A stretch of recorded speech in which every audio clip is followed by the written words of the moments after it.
That morning, I sat at my kitchen table, holding the envelope with my name on it. My daughter-in-law had smiled coldly at the inheritance meeting and whispered to my son, "He doesn't need to be part of this anymore." The words cut deeper than a knife.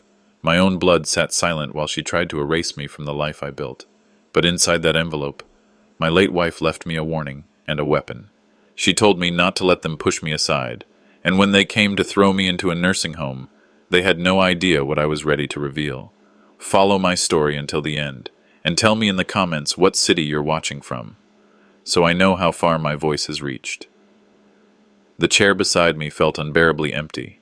For 50 years Marceline had been there, soft voice steadying me through every storm, and now the silence she left behind pressed on my chest like a weight. The lawyer's office smelled faintly of polished wood and coffee gone cold, but all I could feel was the absence of her hand in mine. Grief lingers in peculiar ways. It sneaks into the pauses between breaths, reminding a man of what he's lost. The elevator ride up had been quiet, each floor passing like a muted toll of time. My steps echoed against the marble as I walked toward the conference room. The nameplate on the door carried an impersonal shine, almost mocking. Inside, the air was still, heavy with something unspoken. Kendall sat stiffly, his eyes avoiding mine. Tavares was bent over his phone, thumbs tapping away as if this gathering was nothing more than a delay in his day. Then there was Shanice, back straight, chin lifted, gaze sharp enough to slice through the room. She looked at me once, then away, as though I were little more than a formality. The condolences were brief, polite, hollow. Shanice's lips curved into a smile, but it wasn't warmth. It was ice. The kind of smile that says, "I've already decided where you belong, and it isn't here." That chill sank deep, cutting past grief into something more raw, suspicion. My stomach tightened, and I kept my face calm. Though inside, the floor seemed to tilt. Papers spread across the table, neat rows of legalese and signatures. Yet in their order I saw chaos, my name tucked into margins, my authority whittled down into ceremonial mentions. Shanice leaned close to Kendall, whispering words I couldn't catch, but his shoulders slumped as if he had. Each glance, each shuffle of paper told the same story. I was being erased. Tavares didn't lift his eyes from the glowing screen, his detachment louder than any insult. A dozen times I wanted to speak, to slam my hand against the table and demand they look me in the eye. But years of holding back, of measuring words carefully, had taught me the strength of silence. So I watched, every detail etching itself into memory. The sting of being sidelined was sharp, but sharper still was the clarity it brought. Something was unfolding, and I would not let them see me break. Then Shanice straightened, her voice cutting through the hush. "We should make this process quick. Dad doesn't need to be involved in every detail." Her tone was firm, calculated, as if I were already an afterthought. The room seemed to freeze. Kendall shifted uneasily, but said nothing. My throat tightened, 1,000 words rising, yet I swallowed them back. My silence was both shield and blade. I would choose my moment. The sting of betrayal in that room was heavier than the grief I'd carried from the funeral. For the first time since Marceline's passing, I felt truly invisible. That was when my eyes caught the sealed envelope, my name written across it in a familiar hand, left aside, unopened, as though waiting for me alone. That cold smile was only the beginning. I hadn't yet seen how deep their betrayal would cut. The morning light slid across the kitchen table, soft and pale, touching the envelope that sat untouched since the meeting. It was small, unassuming, but its weight pressed against the room as if it carried more than paper. Perhaps Marceline's voice, perhaps her final defense. The house was too quiet. Every creak in the wood, every hum of the refrigerator reminded me of her absence. Silence had never been so heavy. The envelope seemed to breathe on its own.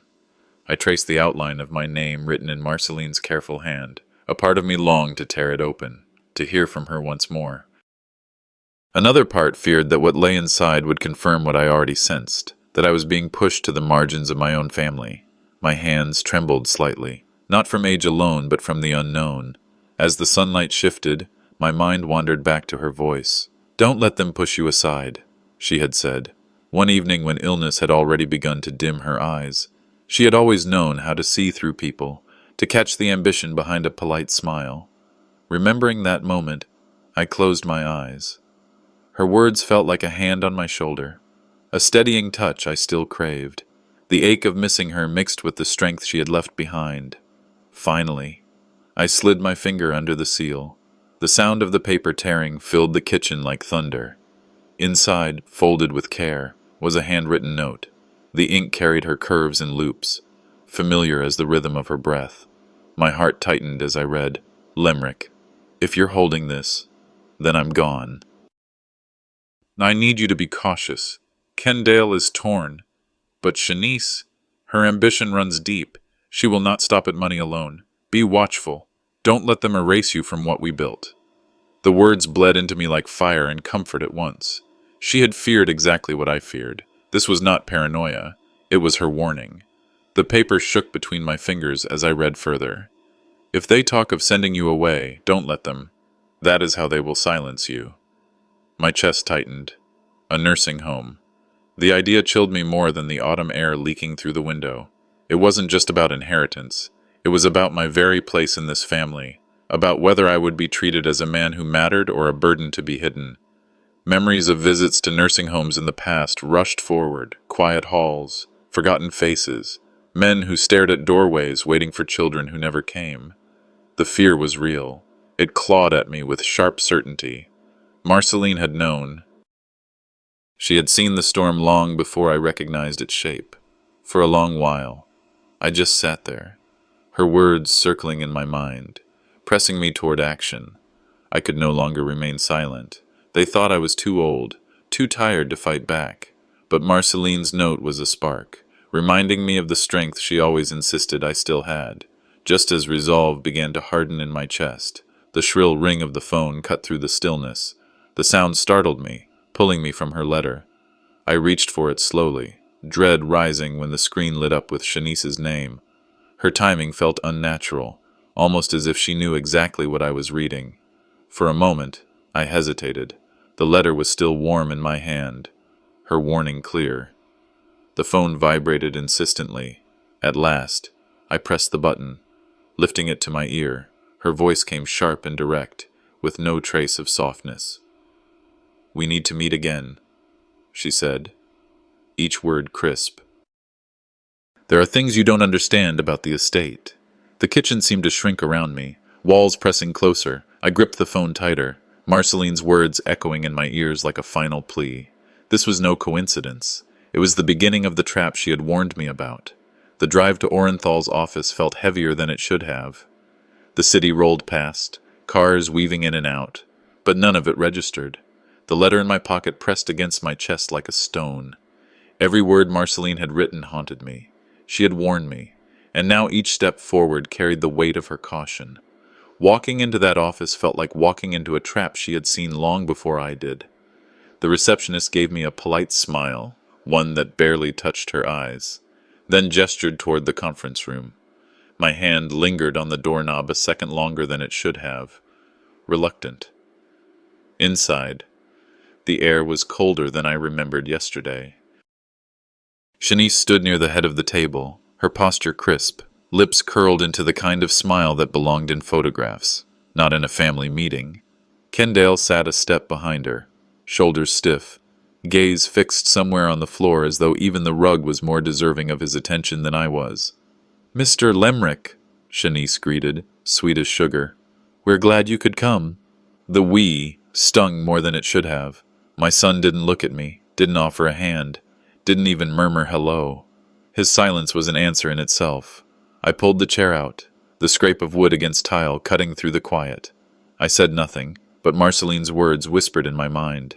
"Don't let them push you aside." Her voice had always carried that mixture of tenderness and warning. She had known Shanice better than I wanted to admit. Sitting here now, it was like her ghost pressed a hand to my shoulder, steadying me. Shanice slid a stack of documents across the table. The crisp shuffle was deliberate, rehearsed. "These are just procedural," she said, her voice casual, dismissive. Nothing for you to trouble yourself over. Kendale and I can handle the specifics. The words slipped out smooth, like oil on water, but every syllable carried a blade. She didn't look at me as much as she looked through me. Kendale nodded faintly, his chin dipping once, a motion so slight it almost vanished. My chest tightened. That was my son, my blood, my boy, and here he was nodding to her script. I'm sure you understand, Dad, Shanice continued, her tone bright, almost playful. It's complicated work. We all know you'd rather not get lost in the details. The sting of that sentence ran deeper than any raised voice could have. I felt the room tilt, the ground shift. My fingers brushed the folded envelope in my pocket. That last message from Marceline. Her handwriting flashed in my mind. Be cautious. She will try to make you small. I didn't speak. Silence was all I had, and it unsettled her more than I expected. I saw it in the flicker of her eyes, a slight tightening at the corner of her mouth before she masked it with another smile. Orenthal cleared his throat, adjusting his glasses, siding with her without needing to say so. It's all standard procedure, he assured, his voice steady, almost bored. You needn't worry, Limerick. But worry was already a storm in my chest. I had been erased with a single stroke of their language. The meeting crawled forward, each word pressing down like another brick sealing me out. Finally, Shanice leaned forward, tapping her manicured nail against the last page. We'll finalize this next week, she said, her eyes locked on mine, sharp and cold. With or without your approval. Kendale's silence thundered louder than her threat. Orenthal gave a nod. No resistance, no hesitation, as if he'd rehearsed this conclusion with her alone. I pressed my palm against my chest, feeling the outline of Marceline's letter. It was the only thing keeping me upright. They believed I was too old, too weak, too distracted to see what was happening, but I saw it. Leaving the office, the city air felt different, bitter against my lungs. Marceline's warning was no longer just a whisper from the grave. It was unfolding right before my eyes. They thought I was powerless, but I had one thing they never expected: patience. The following evening, patience was still the only thing I owned.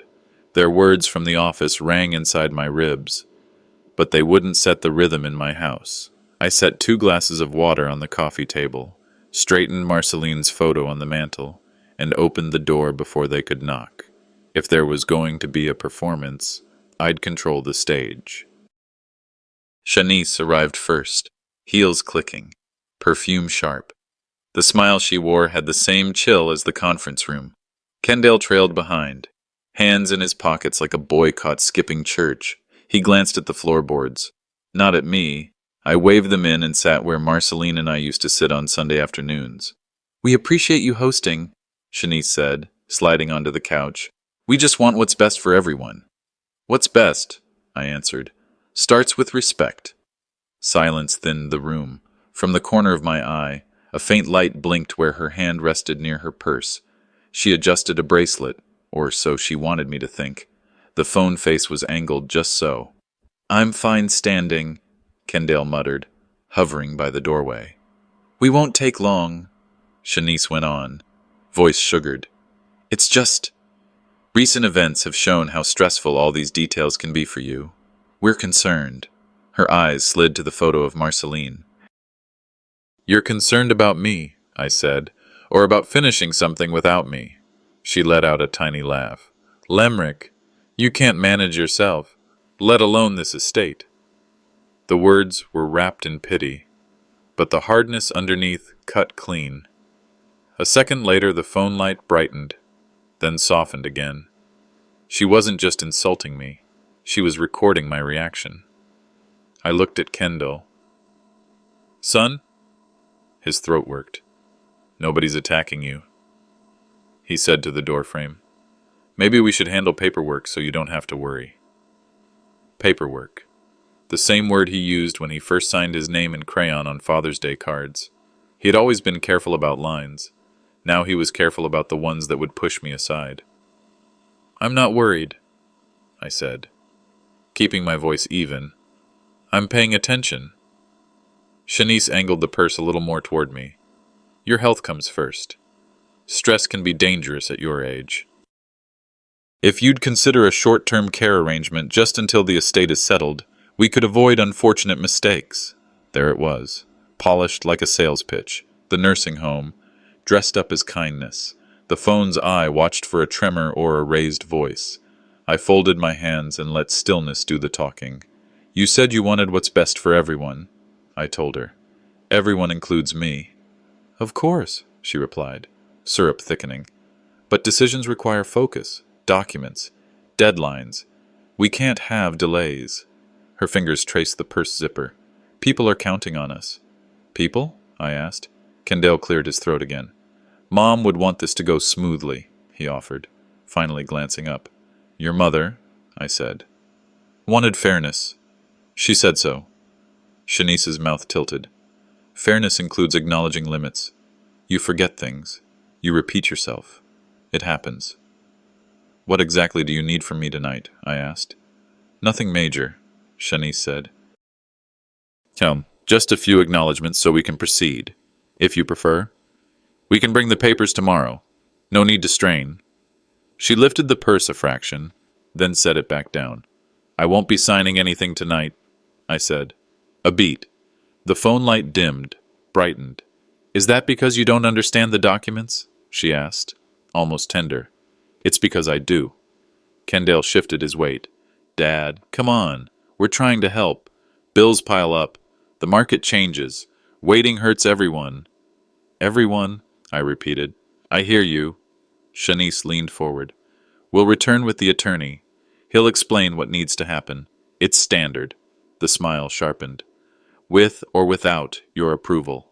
The chill in those words drifted across my skin. I thought of the envelope on my table, the slope of Marceline's handwriting, her warning folded like a prayer. Water was swelling behind a dam, quiet, enormous. You don't outshout water, you build a channel. This war won't be fought in my living room, I said softly. Shanice blinked. She stood, smoothing her skirt. Then we're done for tonight. She glanced at Kendall, who was already stepping backward, relief and shame wrestling across his face. At the door, I said his name the way I used to call him in for supper. He paused, but did not turn his head. Take care driving, I told them both. Atlanta is full of sudden turns. We'll be in touch, she said, and the purse light finally died as she tucked the phone away. The door closed on the scent of her perfume, leaving a bitter trace in the hallway. The house exhaled. Quiet settled like dust. I took Marceline's photo and spoke to her picture the way widowers do when nobody is listening. If my own son has turned against me, I said, then I need someone who still believes in truth. The card in my wallet held an old number under an older friendship. Ulrich had stood beside me when we couldn't afford a suit for Kendall's 8th grade promotion, and he'd loaned me one of his, laughing that the sleeves made me look like a deacon. He'd stand again. Their trap was closing, but the gate still swung on my hinges, and patience, my last unspent inheritance, wasn't done paying out. I dialed his number and let it ring, steady as a bell at dusk. The living room was still heavy with the echo of Shanice's voice from the night before, her words cutting deeper than the glare of the camera she had pointed at me. Sleep wouldn't come, so I sat in the silence, staring at the shadows on the walls. Every corner of this house used to hum with Marceline's laughter. Now it felt like the walls were closing in, waiting to swallow me whole. Their trap was tightening, and I could hear her whisper urging me not to let them erase me. That was when I reached for the phone. The number was etched into memory. Ulrich hadn't just been a lawyer to me once. He had been a brother in all but blood. I dialed, half afraid he wouldn't answer at such a late hour. The line clicked, and his steady voice came through, warm and familiar. Lemrick? At this hour? I told him everything in one breath. The inheritance meeting, Shanice's smile, Kendall's silence, the humiliation of her live stream. My words cracked, but not from weakness, from the weight of betrayal. Ulrich didn't interrupt. He only listened, the way he used to when we were young men trying to figure out life together. We'll meet in the morning, he said finally. Bring whatever she left you. I'll be ready. Relief mixed with exhaustion. For the first time since Marceline's funeral, there was a spark of hope. Morning light broke pale over Atlanta as I drove to his office. My hands gripped the steering wheel tighter than they should. The city moved as if unaware that my world was unraveling. When I pulled into Ulrich's small brick office, it felt like stepping into safer ground. He was already standing by the door, a smile softening his face. His hair had gone grayer, his frame more bent, but his eyes were the same, sharp, watchful, kind. For a moment, the years peeled away, and I remembered long nights of arguments, of Marceline teasing us both for thinking we were too clever. Inside, the office smelled faintly of coffee and old paper. I handed him Marceline's letter. The pages shook in my hand. Though not from weakness, rage has a tremor all its own. Ulrich read silently, his brow tightening, jaw clenching. When he finally looked up, his eyes held the weight of someone who had seen too many betrayals. "This is serious, Lemrick." She saw it coming. "Shanice is ambitious, dangerously so. And Kendale?" He trailed off, unwilling to finish the sentence. I leaned back, feeling the sting of those words even without him saying them outright. My own son, standing with her instead of me. "Tell me I'm not losing my mind," I said, quieter than I intended. Ulrich shook his head. "You're not. In fact, you've been more alert than most. I've already looked into Orenthal's filings. Something isn't right." He pulled a folder from his desk drawer, sliding it across to me. Inside were copies of documents I hadn't seen, papers drafted with adjustments that shifted control away from me, small enough to hide but big enough to strip me of what Marceline and I built. Every line felt like another blade pressed against my throat. Shanice hadn't just smiled coldly. She had been laying the groundwork to cut me out completely. "Ulrich," my voice cracked again. "They mean to bury me before the grave takes me." He nodded slowly. "If they're this bold already, it's only the beginning." "You'll need to be ready for a fight, old friend, and this won't be fought with silence alone." The weight of his words pressed into my chest as I rose to leave. Outside, the day was brighter, but it did nothing to ease the storm inside me. Shanice thought she had the upper hand, that an old man like me wouldn't stand a chance. But as I walked down those steps, clutching Marceline's letter tighter than ever, I whispered to myself, if they wanted war, then war they would get. 2 mornings passed, and the weight of those days hung heavy in the silence of my home. When I opened the front door to fetch the newspaper, a thick manila envelope lay on the doormat. The sight of it made my stomach twist. My fingers shook as I bent down to pick it up, the paper rough against my palm, heavier than it should have been. The neighborhood was quiet, but to me the air felt charged, as if the world itself knew what I was about to find inside. Carrying it inside, the house seemed colder, emptier, echoing with the ghost of Marceline's presence. I sat at the kitchen table, the same spot where I had once shared morning coffee with her, and slid a knife through the seal. Sheets of legal paper spilled out in a neat stack, their edges crisp and sharp. My eyes skimmed the bold letters: executor replacement, efficiency of estate process. The words blurred at first, but the meaning cut clear.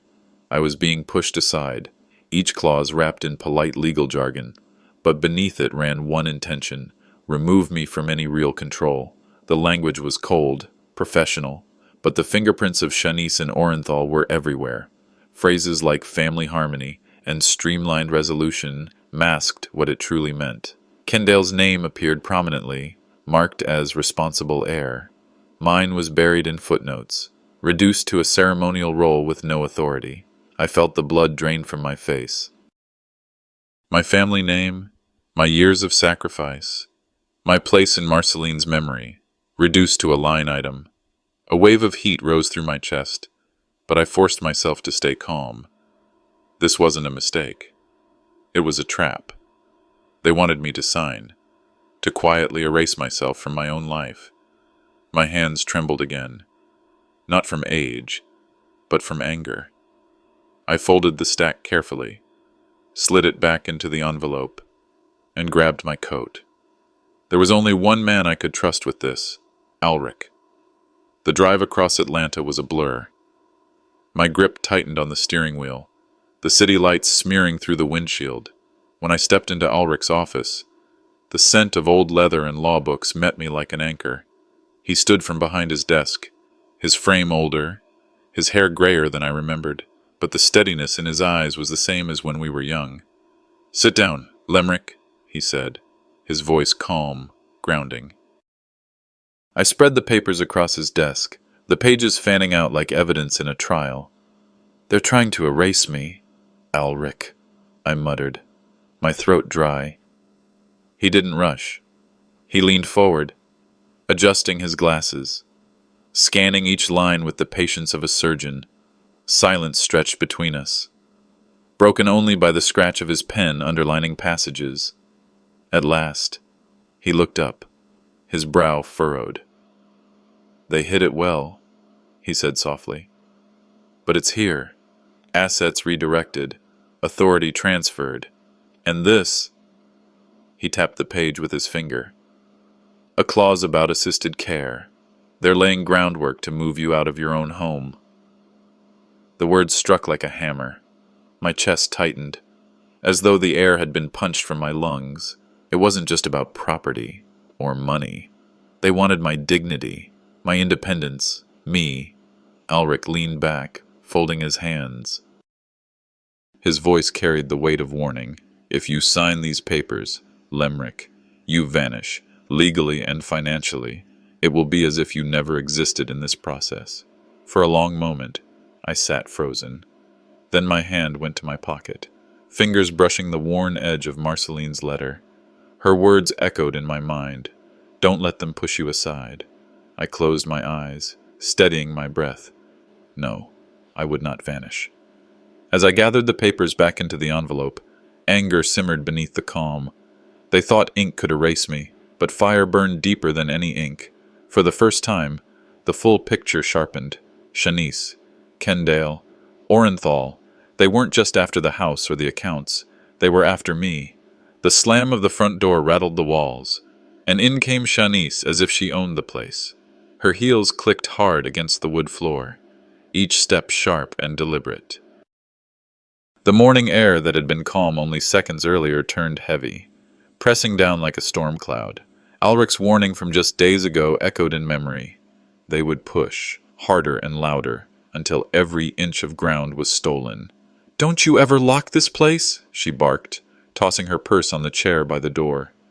Behind her trailed Kendale, head down, his silence as loud as any shout. The sight of my son avoiding my eyes pierced deeper than Shanice's intrusion. She planted herself in the center of my living room, hands on her hips. "You think you can play games with us? Withholding assets? Dragging this out? What kind of father does that?" Her voice dripped with contempt, slicing into the air. The storm had walked in, and it was carrying my family's name. I kept still, leaning against the armrest of the old couch Marceline once adored. Every fiber of the room, every framed picture on the wall, seemed to tighten around me, urging restraint. Shanice stepped closer, her smile curling with venom. "You're too old to handle this," she snapped, tossing the words like stones. "Kendale and I are trying to take care of things, and you're clinging to papers you can't even understand." Kendale shifted behind her, arms crossed, his lips pressed tight. No word of defense, no sign of the boy I once carried on my shoulders through the park. Then Shanice pulled out her phone, the glow of its screen casting a harsh light on her face. She held it up like a weapon. "See this? Photos, messages, proof. You've been forgetting things, misplacing money. This is enough to prove you're unfit to manage the estate." The screen flashed with doctored texts, spliced photos that twisted ordinary slips into a damning narrative, a receipt from the grocery store with numbers blurred, a message cropped to look like confusion. Every image stacked against me, painted not as a grieving husband but as a man crumbling into incompetence. She shook the phone inches from my face.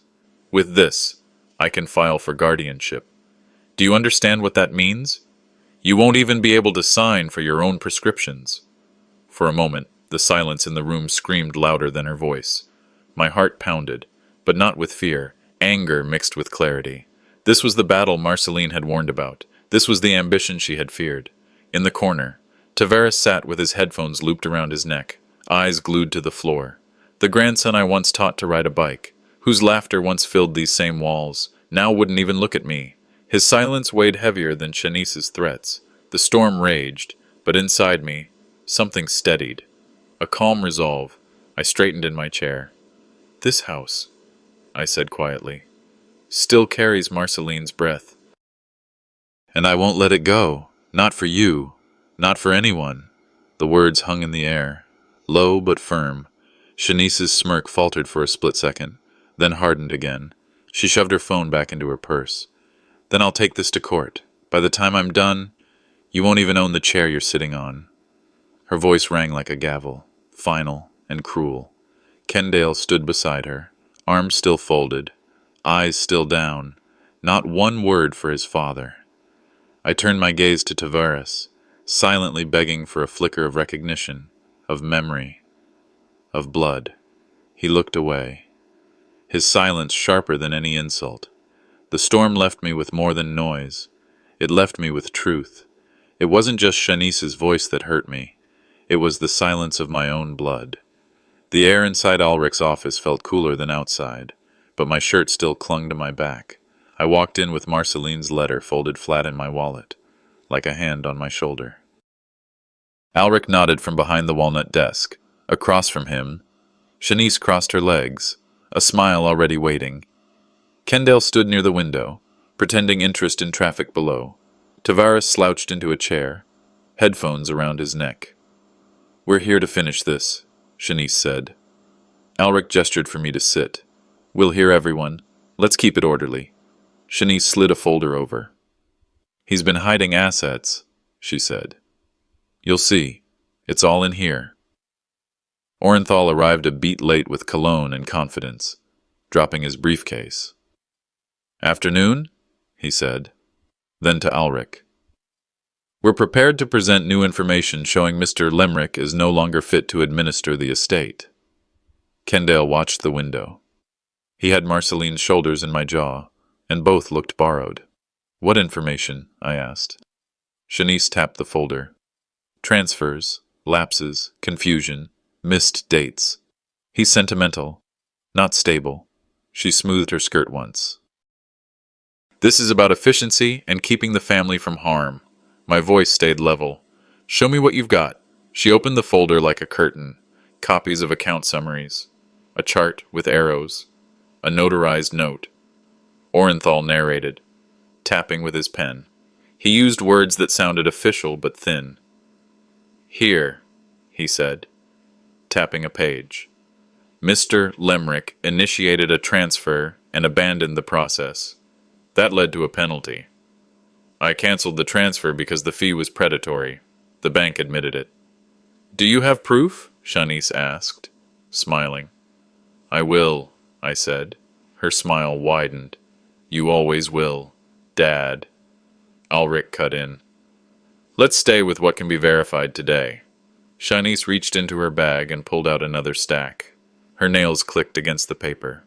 "Fine. Verification." She laid down 3 signed forms, changing the executor, dated a week ago. Bearing my name in a slanted scrawl like my hand at day's end, I didn't touch the pages. "Those aren't mine. They were witnessed," Orenthal said.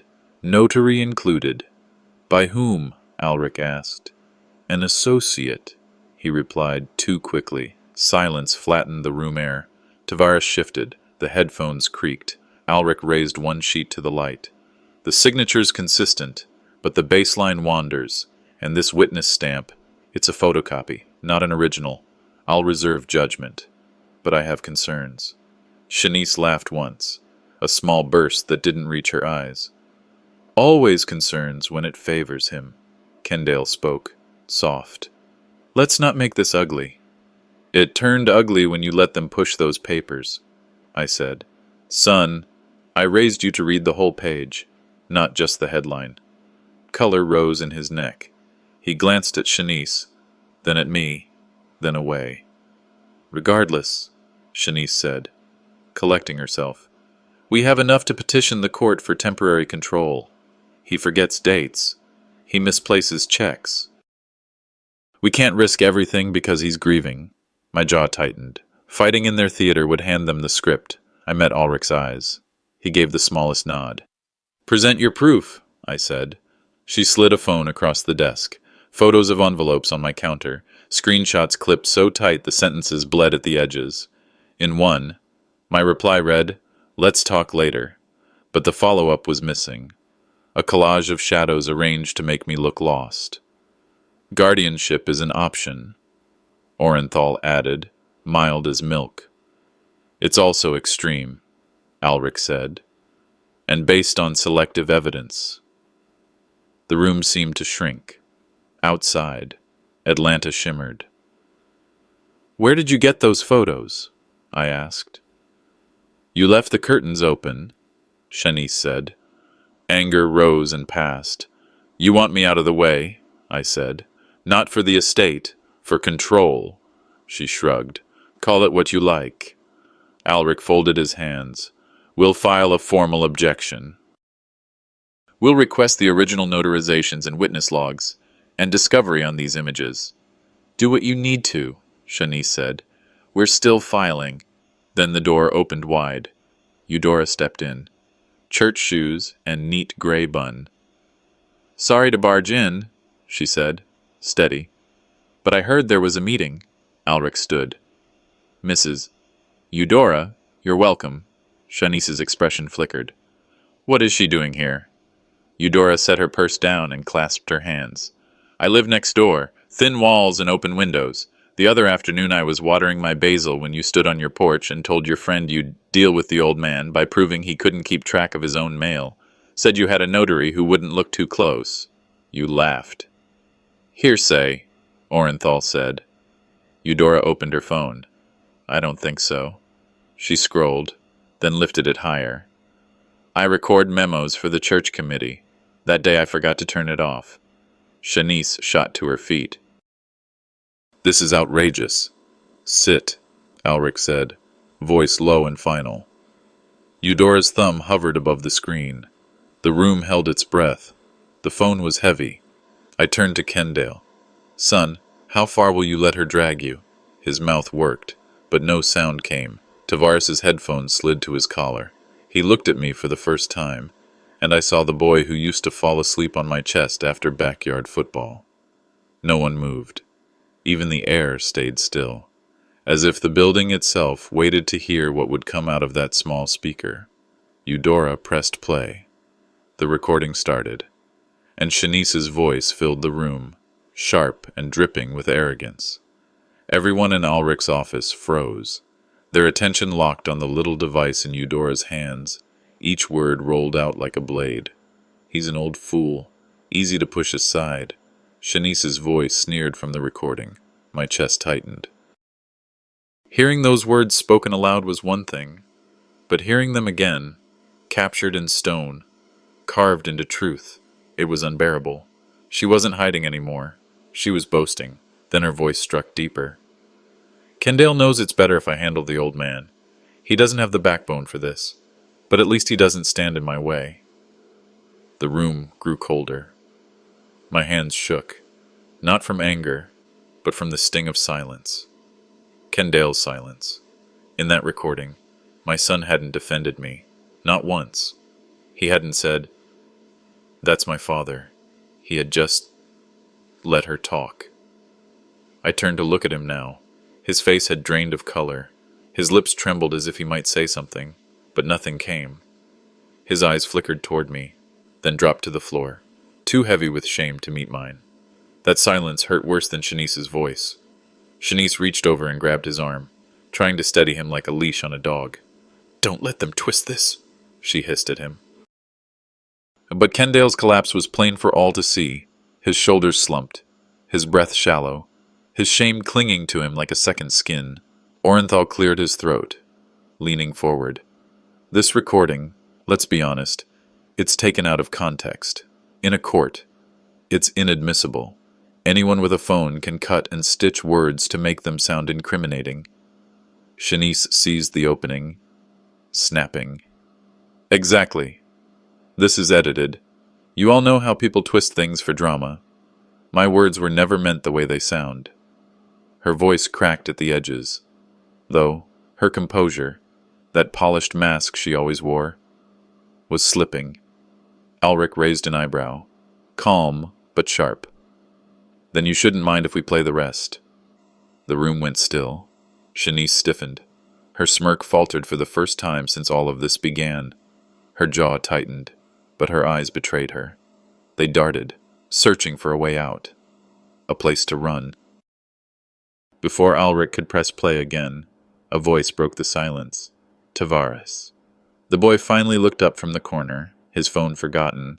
His voice was small, but it cut through everything. Grandma wouldn't want this.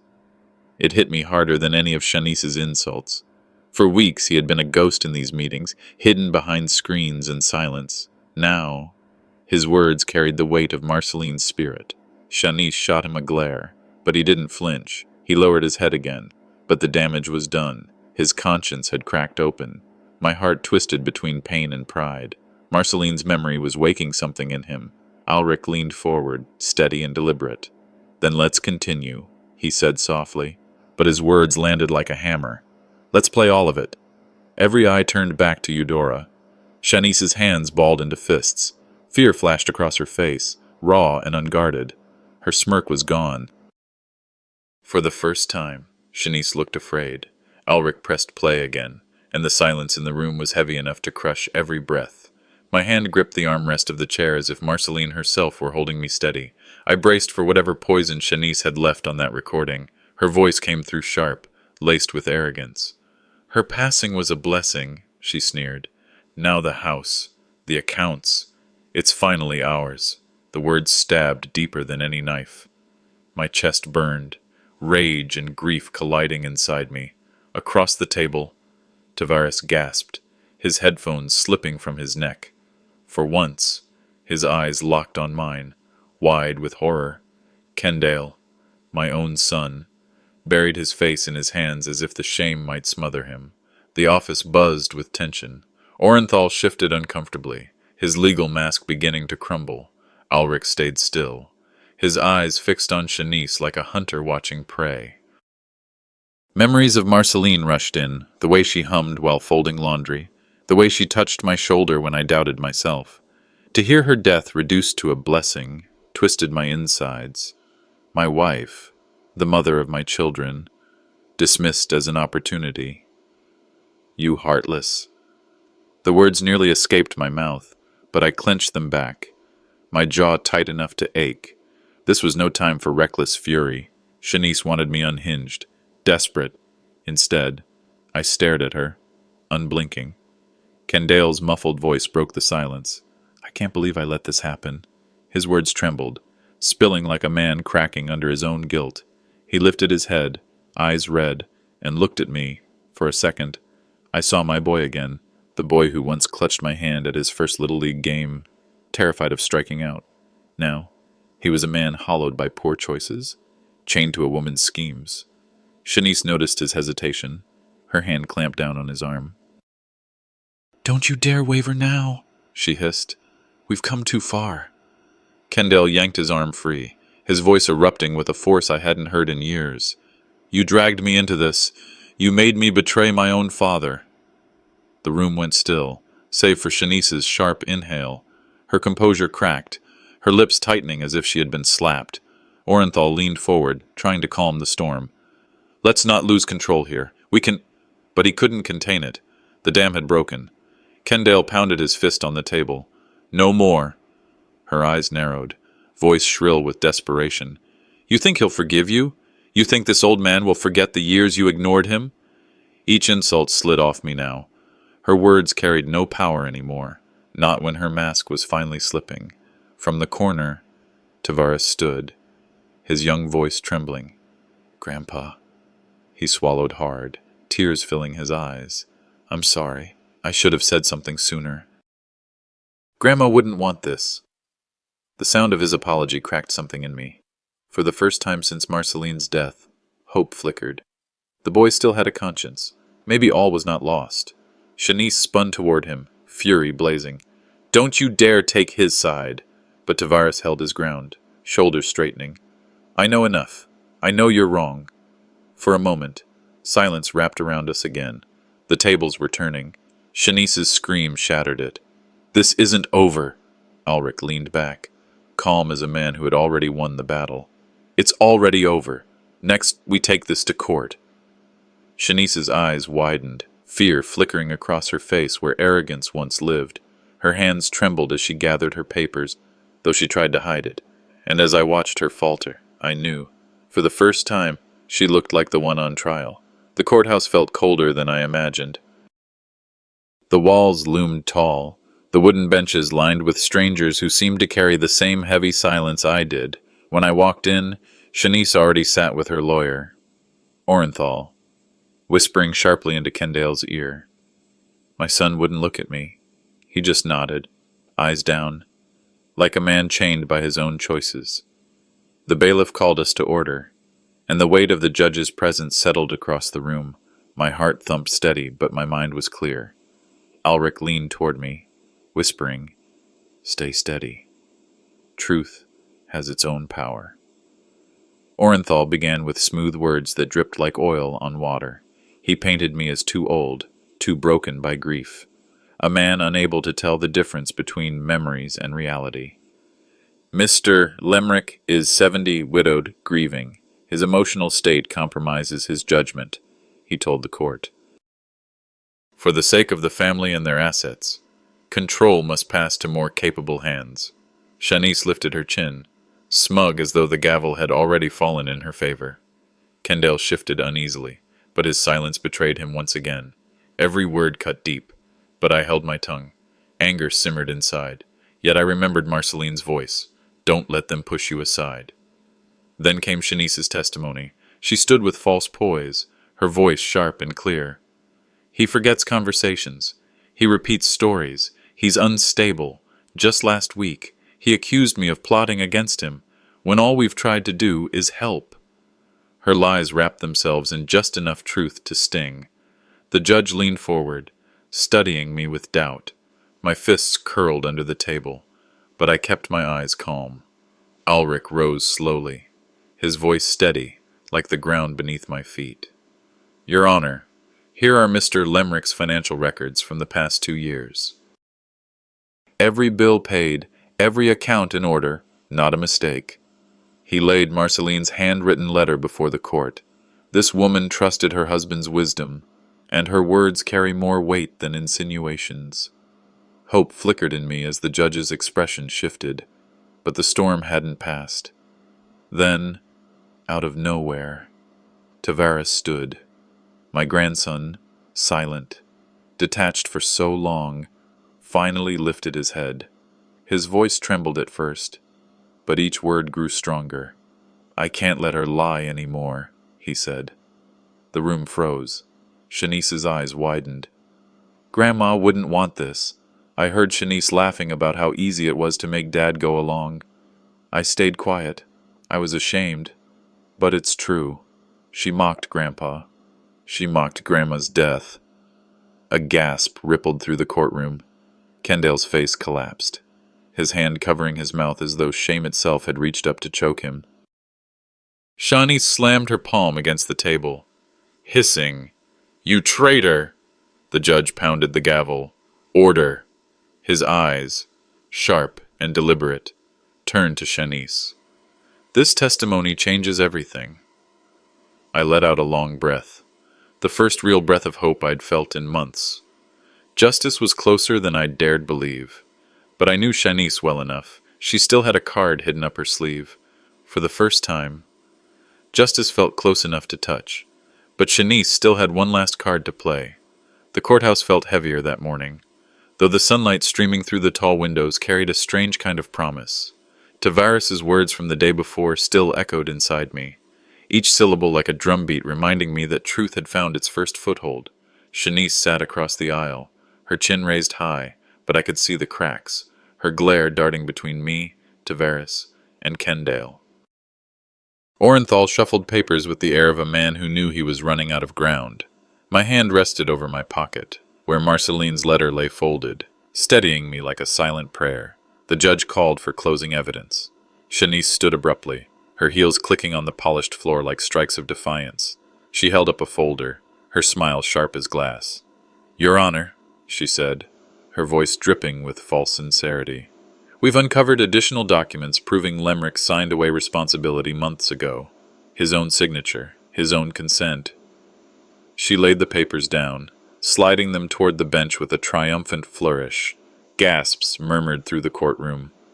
I felt my chest tighten, but I stayed still. Rage would only feed her. Instead, I fixed my eyes on the judge and then on Alric, trusting him. Orenthal, emboldened, added, "The signatures align with prior filings. This demonstrates Mr. Lemrick's incapacity and confirms Shanice's rightful authority." Kendale sat pale beside them, his hands clasped, sweat beading along his brow. He didn't speak. He couldn't. Alric rose slowly, every motion deliberate. He asked to examine the papers, his brow furrowing as he flipped each page. "Your Honor," he said, voice calm but edged with steel. "These are forgeries, bad ones." He turned the papers toward the court. "The strokes of the signatures are identical, a digital overlay. Real handwriting never repeats itself perfectly." He signaled to the forensic specialist waiting nearby. Within minutes, the report confirmed his words. The documents were fabricated. The judge's gavel struck hard. "Shanice, Mr. Orenthal, step forward." His voice cut like a blade. "These papers are fraudulent. Presenting them in this court is an affront to justice. Consider yourselves under investigation." Shanice's face drained of color. Orenthal lowered his eyes, his confidence collapsing under the weight of exposure. Kendale's shoulders sagged, as though the scaffolding of lies holding him upright had finally caved in. Relief welled in me. Bittersweet but undeniable. Justice wasn't just inching forward, it was sprinting. The judge declared, "Mr. Lemrick remains the lawful executor of his late wife's estate. All claims by Shanice are nullified. This court recognizes his capacity and honors the wishes expressed by Marceline." I closed my eyes, swallowing hard. Marceline's name, spoken in that sacred room, felt like a vindication greater than money or titles. Shanice spun toward Kendale, hissing under her breath, but he didn't move. Instead, he turned to me, tears forming in his eyes. "Dad," he whispered, voice cracking, "I should have defended you. I let her drag me into this. I was weak." His apology hung in the air, heavy with shame. Tavares, who had been silent too long, stepped forward. "Grandpa," he said firmly, voice clear, "I won't stay quiet anymore. Grandma believed in you. So do I." He slipped an arm under mine, helping me stand taller.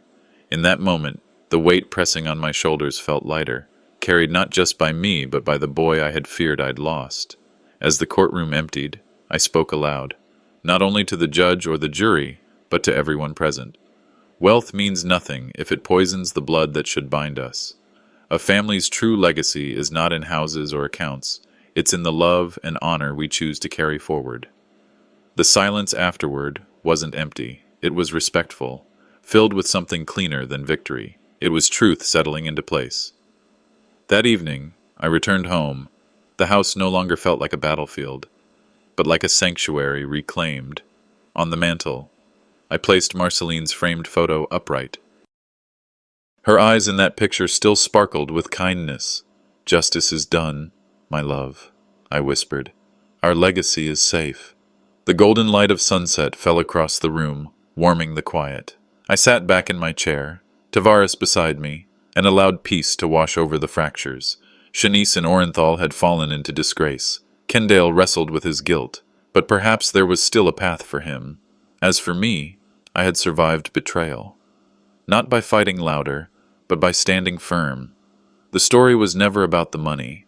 It was about dignity, about proving that even when age makes you seem invisible, truth can still roar. And as I sat there, listening to the faint hum of the world outside my window. I knew Marceline's legacy had not been destroyed. It lived on, in values, in memory, in the courage to face lies with unshakable truth.